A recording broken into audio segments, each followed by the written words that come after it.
Police custody മർദ്ദനത്തിൽ പരാതികൾ അവസാനിക്കുന്നില്ല. കണ്ണൂർ നാറാത്തു സ്വദേശിയുടെ കർണപുടം ടൗൺ SHO ശ്രീജിത്ത് കോടേരി അടിച്ചു തകർത്തു എന്നതാണ് പുതിയ പരാതി.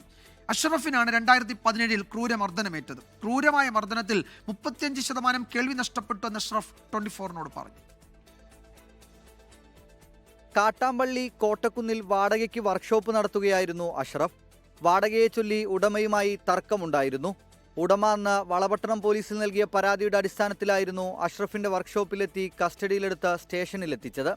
തുടർന്ന് സ്റ്റേഷനിൽ വെച്ച് അന്നത്തെ വളപട്ടണം SI ആയിരുന്ന ശ്രീജിത്ത് കൊടേരി ക്രൂരമായി മർദ്ദിച്ചെന്നാണ് പരാതി. ലോക്കപ്പിൻ്റെ അടുത്ത റൂമിൽ ഇങ്ങനെ എന്നെ പിടിച്ചുകൊണ്ടുപോയ പോലീസ് ഇരിക്കാൻ വന്നപ്പോൾ ഞാൻ ഇരുന്നുകൊണ്ടിരിക്കുമ്പോൾ ഇയാൾ SI ശ്രീജിത്ത് കൊടേരി അന്ന് വളപട്ടണത്തെ SI ആണ്.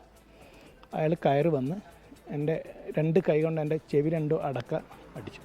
അയാൾ അടിച്ചപ്പോൾ എനിക്ക് ചെവിയിൽ നിന്ന് മൂളിച്ചൊക്കെ ഒന്നുമില്ല, പ്രഭാവമില്ല, ഒന്നും സംസാരിക്കാതെ അടിച്ചപ്പോൾ ഞാൻ പറഞ്ഞു, സാറ് അടിക്കല്ല, എനിക്ക് നോമ്പുണ്ട്. അന്ന് നോമ്പാണ്, രണ്ടാമത്തെ ദിവസം നോമ്പുണ്ട്, സാറ് അടിക്കല്ല എന്ന് പറഞ്ഞപ്പോൾ അയാൾ പറഞ്ഞു എന്തൊക്കെയോ ചീത്തയൊക്കെ പറഞ്ഞ അയാൾ എന്നെ കുനിച്ച് പുറത്തൊക്കെ അടിച്ചു. അന്ന് മുഖ്യമന്ത്രിക്കും DGPക്കും അഷ്റഫ് പരാതി നൽകിയിരുന്നു. യാതൊരു നടപടിയും ഉണ്ടായില്ല. തുടർന്ന് അഷ്റഫ് കോടതിയെ സമീപിച്ചു.